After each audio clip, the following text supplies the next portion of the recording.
1922년 보배는 현무암 성분을 녹여서 그것을 식히면서 어떤 광물이 만들어지는가를 관찰합니다.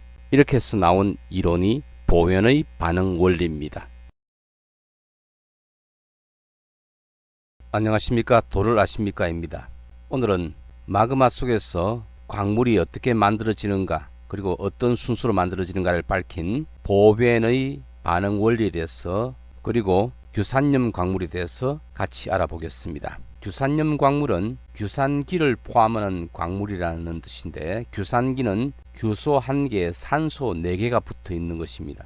여기에 산소 하나, 둘, 셋, 4개가 규소 1개가 같이 있죠. 이 규소는 원자과 전자가 4+입니다. 근데 산소는 2-입니다. 그래서 규소가 1개가 4+고 산소가 4개니까 8-가 되죠. 그래서 합했을 때 SiO4의 전체는 4-가 됩니다. 그러니까 이 SiO4 4-는 다른 주변에 있는 4+와 결합을 하게 됩니다. 이렇게 SiO4로 Si 1개에 O 4개를 가진 그런 기를 규산기 SiO4 3연체랍니다. 오른쪽에 보면은 지각이나 멘틀에 많은 물질에 대해서 적어놨는데요. 앞전에도 이야기하였기 때문에 그 영상을 보시려면 위에 카트 영상을 보시기 바랍니다. 이 자료는 멘틀이 어떻게 구성되는가 하는 것을 나타냅니다. 멘틀도 산소와 규소가 제일 많습니다. 합해가지고 74.3%나 있고, 이 원소들이 서로 합해져 가지고 광물이 만들어지는데, 그 광물 속에 SiO4를 함유하고 있는 그런 광물을 규산염 광물이라 합니다. 규산염 광물은 광물 중에서 거의 92%를 차지합니다. 자, 화면과 같이 마그마 속에는 아주 많은 물질들이 이런 이온화 상태로 존재하겠죠. 각 원소들이 이온화된 것도 있지만은 원소와 원소가 합해져 가지고 어떤 기를 형성하고 있는 것도 있습니다. 자, 이것이 마그마 상태라고 생각해 봅시다.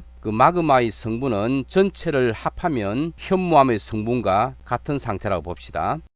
즉, 이런 원소들이 막 섞여 있는 거죠. 섞여 있는 것 중에서 이와 같은 성분만 빠져나온다면은, 그래서 이것이 고체가 된다면은 칼륨, 알루미늄, 규소, 산소가 섞여 있는 광물, 즉 KAlSi3OA선 정장석입니다. 이런 식으로 마그마 속에 있는 성분 원소들이 섞여 가지고 서로 결합을 하면서 광물이 만들어지는 것입니다. 보외에는 1400도 정도의 온도에서 현무암질 암석을 녹여가지고 그것을 천천히 식히면서 그 안에서 어떤 광물이 먼저 만들어지는지 이것을 일일이 관찰하면서 실험한 결과를 발표하였죠. 현무암질 마그마 속에서 이런 여러가지 원소들이 이온화 상태로 막 움직입니다. 그러다가 Mg, 즉 마그네슘, Fe, 철, 그 다음에 규산기가 만납니다. 이것이 만나가지고 이 물질의 용융 온도보다 그 전체의 온도가 떨어지면 이 속에서 이 물질이 뭉친 이런 광물이 만들어지죠. 이렇게 만들어진 광물이 감남석입니다. 이 감남석이 그런 화학 성분이 만날 수 있는 도체에서 만들어지겠죠.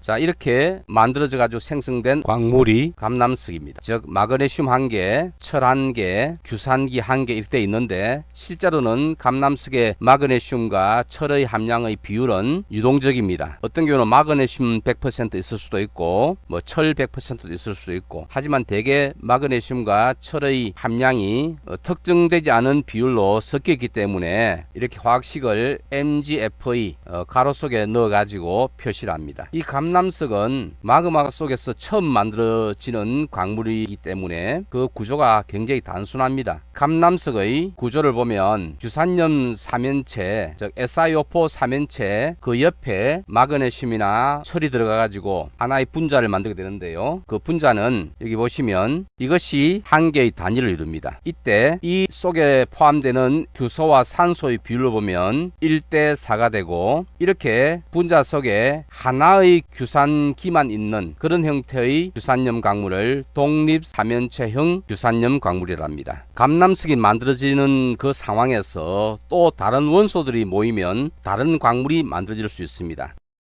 자, 이와 같이 칼슘, 알루미늄, 그리고 규산기 이런 것들이 모여 가지고 생성되는 광물이 사장석입니다. 사장석은 감남석과는 그 구조는 약간 차이가 납니다. 자, 처음에 이렇게 감남석이 만들어질 그 정도의 단계에서 만들어지는 사장석을 회장석이라는데, 칼슘과 알루미늄, 규산기, 산소가 모여가지고 CaAl2SI2O8을 만듭니다. 사장석은 망상 규산염 강물인데요. 그 중에서 아노사이트, 즉 사장석 중에서 CA 사장석 같은 경우는 일반적인 망상 규산염 강물과는 다르게 규소 대 산소의 비율이 1대4입니다. 하지만 이 칼슘 성분이 점점 나트륨 성분으로 변하는 상황이 되면은, 즉 나트륨 사장석이 되어가면 갈수록 1대4의 비율이 바뀌어가지고 3대8로 나아갑니다. 이 사장석은 고용체라고 하는 좀 독특한 광물 특성을 가지고 있는데요. 그에 대한 것은 역시 위에 있는 카트 영상을 보시기 바랍니다. 자, 이렇게 감남석과 사장석이 결정화하고 있는 중에 감남석이 결정화되는 것이 거의 끝나는 시점에서 다른 광물이 만들어집니다. 화면에 보시면 SiO4로 안 되어 있고 SiO3로 되어 있죠. 이것은 왜 그런가 하면, 원래 Si하고 O에서 O 성분이 양이 많았지만은 SiO4로 해가지고 규소 1개에 산소 4개 꼴로 광물 속에 들어가 버리기 때문에 광물이 만들어지면 만들어질수록 점점점 Si에 비해서 산소의 양이 적어지게 됩니다. 그러니까 Si 1개에 O 4개를 가져가는 광물은 더 이상 만들어지지 않고 산소를 덜 소모시키는 그런 성분 원소가 되기 위해서 SiO4가 서로 중합을 하게 됩니다. 이런 것이 이렇게 둘러붙으면 한 개의 산소를 서로 공유하게 되면은, 원래 한 개 같은 경우는 SiO4인데 이렇게 두 개로 갖다 붙어버리면 Si 2개에 O 7개가 됩니다. 그래서 Si 2개에 O 8개가 되는 것보다는 산소가 적어도 된다는 것이죠. 그렇게 마그마 속에서 SiO4들이 서로 붙어가지고 이렇게 쭉 연결이 되다 보면 이것의 Si와 O의 비율은 Si 1개에 O 3개 꼴로 됩니다.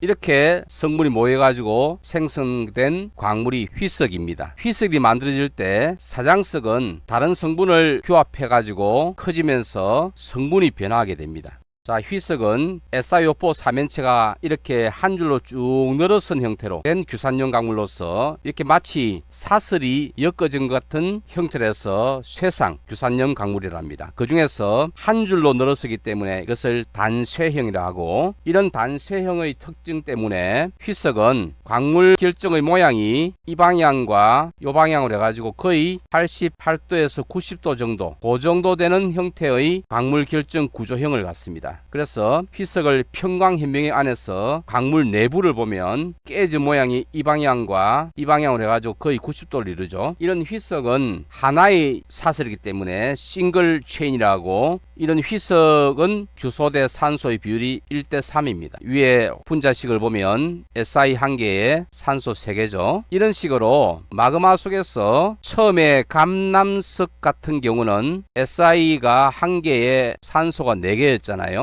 그 다음에 온도가 떨어져 가지고 휘석이 될 단계에서는 Si가 1개고 O가 3개. 그래서 점점 Si에 비해 가지고 O가 양이 줄어드는 상태로 광물이 만들어집니다. 자, 휘석의 결정화가 거의 끝나갈 무렵에 또 다른 원소들이 모여가지고 새로운 광물이 만들어지는데 온도는 상당히 떨어진 상태입니다. 이때는 Si 4개에 산소 11개 정도의 성분이 들러붙습니다. 그렇게 해서 만들어진 광물이 각섬석이고, 이때 사장석은 또 주변 용액과 반응을 하여서 새로운 성분으로 변합니다. 각섬석의 구조를 보면 이제는 SiO4 사면체가 한 줄로만 늘어선 것이 아니라 두 줄로 늘어서 있습니다. 그래서 이것을 복쇄형 더블 체인 쇠상 규산염 광물이라 합니다. Si 대 O의 비율은 4대11인데 여기서 휘석 같은 경우는 1대3이었는데 각섬석 같은 경우는 4대11이니까 만약 휘석과 같은 Si 대 O의 비율이라면 4대12가 돼야 되죠. 그런데 좀 더 떨어졌습니다. 이렇게 점점 산소가 부족해지니까 산소를 소모하지 않는 쪽으로의 광물이 만들어집니다. 각섬석은 쪼개지는 형태가 이 방향과 이 방향으로 잘 쪼개집니다. 그래서 휘석과는 다르게 이 각도를 이루죠. 60도에서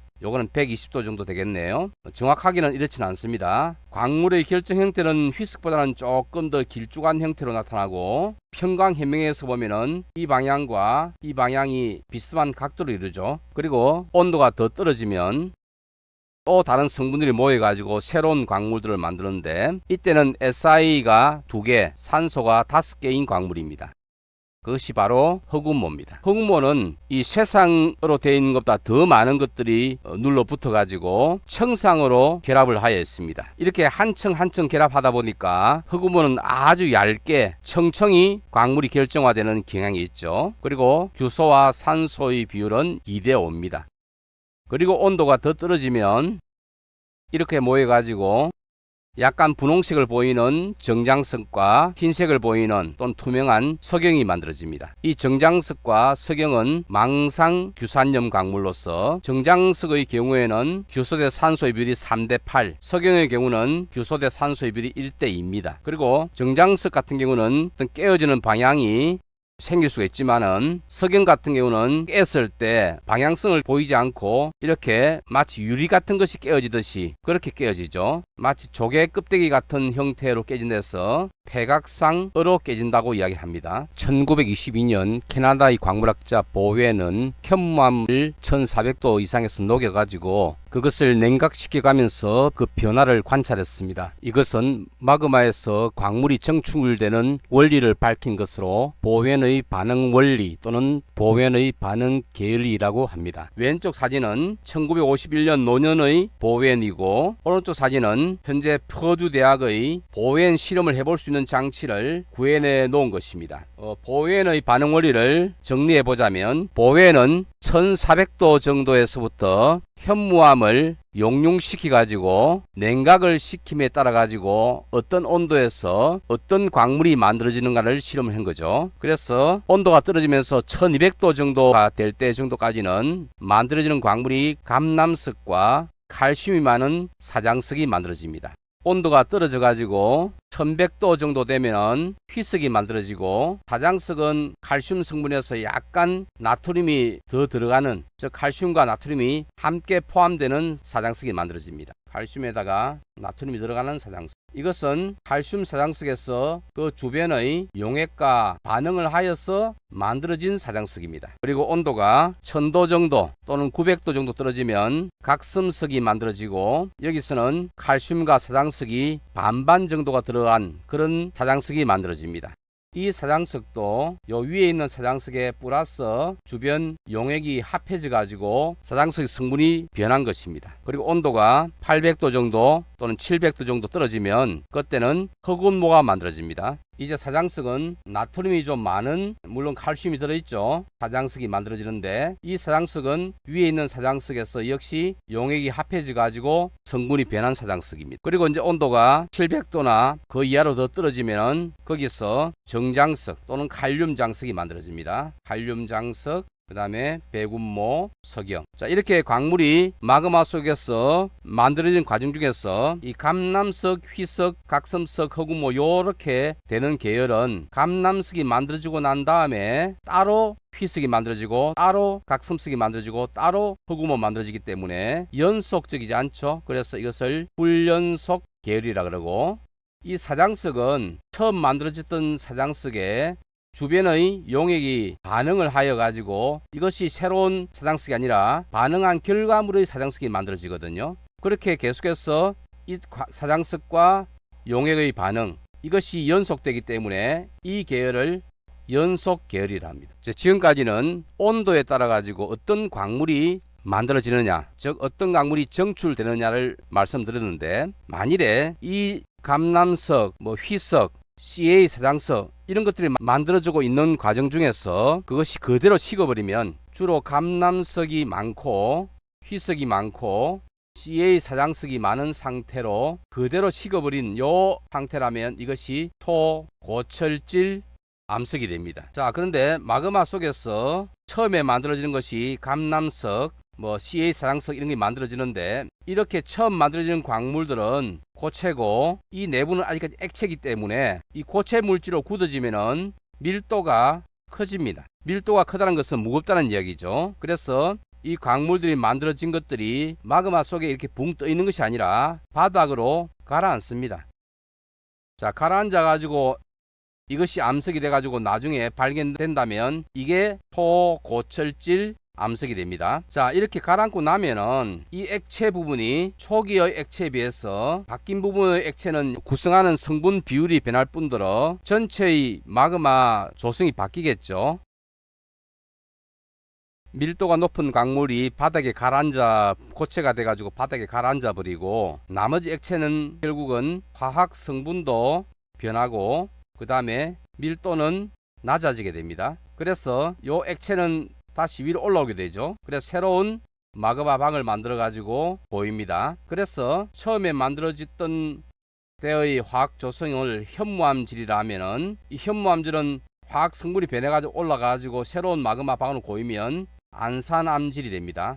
이 안산암질 마그마 속에도 역시 마찬가지의 형태로 광물이 만들어져 가지고 바닥으로 가라앉고 하면 역시 바닥에 가라앉은 이런 것들은 밀도가 크기 때문에 액체 성분은 가벼워서 또 올라가겠죠. 그래서 위에 새로운 마그마 방을 만들고 이것의 성분은 유문암질이 됩니다. 그렇게 하여서 이 보웬의 반응 계열에서 보는 것과 같이 초기에 생성되는 이런 마그마의 결정만 모이면 초고철질암, 감람암, 토마티암 돼 있죠. 그 다음에 이런 정도의 광물이 모여서 결정화된 암석은 고철질암, 반려암이나 현무암입니다.